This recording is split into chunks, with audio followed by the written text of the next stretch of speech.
Dinas Kebudayaan dan Pariwisata Kota Bogor bekerja sama dengan pihak Mall BTM menggelar kegiatan pemilihan Mojang Jajaka Kota Bogor dalam sesi unjuk kabisa dari 30 finalis yang tersaring sampai hari ini.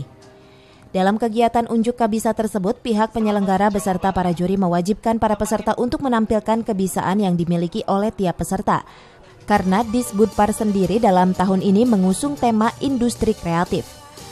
Dan para peserta pun menampilkan berbagai macam kreativitas diri dari para finalis seperti pembaca berita, menyanyi, dan menari jaipong. Kepala Dinas Disbudpar Kota Bogor, Sahlan Rashidi mengatakan bahwa para finalis yang terpilih harus bisa menjadi wakil dan duta yang memang benar-benar duta bagi Kota Bogor, seperti duta wisata yang memiliki ilmu pengetahuan oleh peserta yang terpilih. Unjuk kabisa di halaman Bogor Trend Mall atau BTM, dan alhamdulillah tiap tahun menjadi sponsor utama, dan sekarang jadi alhamdulillah ini sudah siap untuk hadiahnya 2 motor.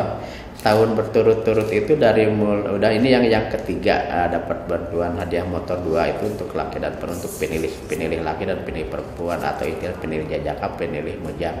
Tahun-tahun sebelumnya Yamaha sekarang peningkatan dengan motor Honda.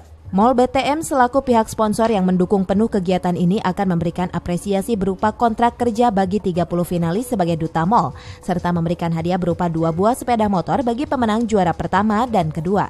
Ini memang benar-benar sebagai bentuk dukungan kami, kontribusi Mall BTM sebagai salah satu ikon destinasi wisata belanja di Kota Bogor untuk senantiasa mempromosikan dan memperkenalkan pariwisata Kota Bogor. Tentunya kalau dari Mall BTM sendiri itu dari ikon destinasi wisata belanjanya sebagai ikon wisata favorit di Kota Bogor. Dari Kota Bogor, Andri Ame melaporkan.